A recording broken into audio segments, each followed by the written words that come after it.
veterans play in preseason. This is a combination of some things I've seen over the last month, mostly what I believe to be true from free agent drafting acquisitions to the team I saw at the end of last year, and here we go. Herd hierarchy. Time is now. Let's go. The top 10 NFL teams according to Colin. Number 10. I'm going to go with the Atlanta Falcons. Kirk Cousins is Dak Prescott. You'll be relevant, good, and you can win your division.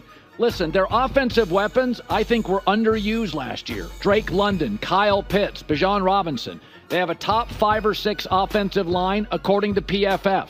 I think Raheem Morris is the rare defensive coach who understands offense. The bottom line is Kirk Cousins picked a great division like Tom Brady did. He went to Tampa. It was a bad division, and he had a good offensive line. That's what Kirk Cousins has joined. I think they can win 12 games. I don't think they'd win 12 games in the NFC North, but in the NFC South, I think they can run away with it. Best O-line, best quarterback, arguably, in the division, Atlanta at 10. Number 9. I think Philadelphia is loaded, and they could be a top 5 team, but I don't know what to make of them. Now they've got all new coordinators, but I thought Saquon Barkley is literally Jalen Hurts' best friend. What a gift. They lose their all-pro center, but their tackles are excellent.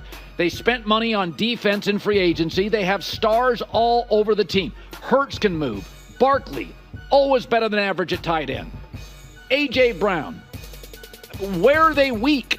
I just don't know if I like the coach. Their division is one of the weaker ones. I don't think they have to be a great team to win 10 games. Philadelphia at 9. Number 8. The Texans. You know, I was thinking sophomore slump, but there's a couple of numbers that are amazing. Did you know they had the fewest turnovers in the NFL last year? With a rookie quarterback? They have 14. They are hyper efficient.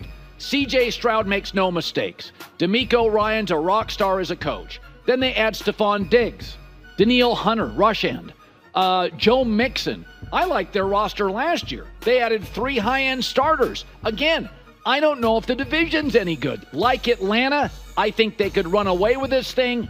Texans at 8. Number 7. Buffalo. They've won 4 straight division titles. Good coach, good GM, star quarterback. And, you know, their offensive line, we know it's good at left tackle. Then it's been musical chairs. But they did allow the fewest sacks in the league last year. And the defense was number 1 under McDermott. They just do things well. They protect Josh. Josh is great. They defend the pass. They get a good pass rush. And they draft well. I don't think they'll miss. I think Stephon Diggs is a better get for Houston than he is a loss for Buffalo. I think they'll be fine. I think they're good. The question is, are they ever great? Because Kansas City's made a habit of being not just good but great. Buffalo at 7. Number 6. I think the Niners pull back a little. I didn't like their offseason. And I think it's time to have a fair evaluation of Brock Purdy to figure out, can we give this guy the bag? They're getting old. Debo, Trent, Christian McCaffrey, Kittle. I think it's a big year. A lot of hype, a lot of wins, and no trophies. They've been 22-5 when Christian McCaffrey plays. If he plays, they'll be very good. But their offensive line was not good last year. 21st, and Trent Williams cannot be in game shape. And then they face the Jets in the opener. So that's a rough start. The Jets defense and your offense, you have that terrible shooting. You have Brandon Ayuk getting into camp. Trent Williams. I like the Niners a lot. I think their division's better. I only have them at 6. Number 5. I think Green Bay is fascinating. I think they may be too young to win a Super Bowl, but not necessarily. Where are they not good offensively? Good God, weapons everywhere. Romeo Doubs, Jaden Reed, Christian Watson, Jordan Love, Josh Jacobs, excellent offensive coach. Their O-lines are always good. Now, defensively, can they generate a consistent pass rush? I don't know. Super Bowl teams that have won don't always have great pass rushes. They have the youngest roster in the league. The average age is 25. There are college teams that are averaging 23 with their 2 deeps, or at least their starting rosters.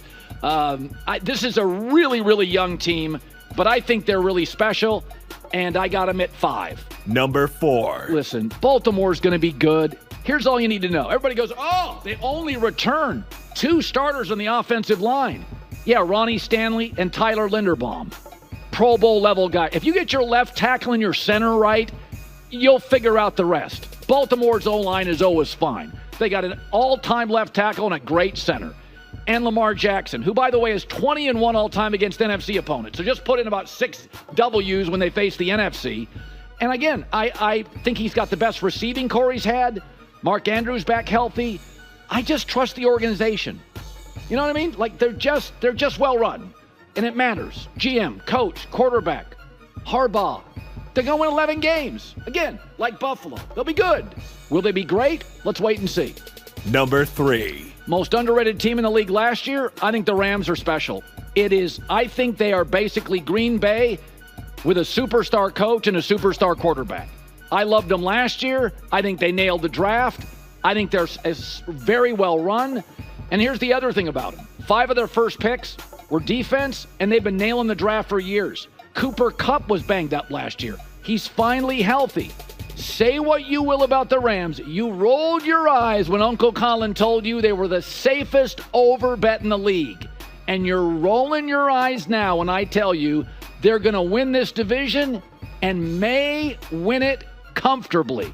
The Rams at 3. Number 2. Detroit. I don't know how to criticize them. They draft, they develop. I mean, they play 14 of their first 15 games indoors. And Chicago's got a good defense, but Minnesota, Green Bay, average defenses, they're going to score a lot of points. They're going to control football games. They're going to they beat Kansas City week 1 last year, and they were good the whole year. I mean, they're just a really sound, well-run football team, which is unbelievable because 5 years ago they were the opposite of that. But, I mean, Jahmyr Gibbs, star back, star tight ends, star receivers. And they still have, what worries me is it's a losing historic culture. Do they know how to win a big game? And there's something to that. There is something about New England for years winning games when they were outplayed or out-talented because they knew how to win close games. Buffalo Bills have that issue. Like, they don't know how to win big games. Prove it. I don't know if Detroit's there. They could become the Buffalo of the NFC. But, man, do I like their talent. Number 1. Kansas City, noisy offseason, blah, blah, blah. Their 3 best players, Chris Jones, Travis Kelce, and Mahomes. Who cares if they're noisy? Their defense was excellent last year. They lost a corner, but it's just older, smarter players. I think there's so much functionality about this team. I think the hardest thing they face is apathy. It is very hard to win 3 straight. I think their defense is elite. Travis Kelce is aging, but let's be honest, he was great when it mattered in the postseason. I think one of their tougher challenges is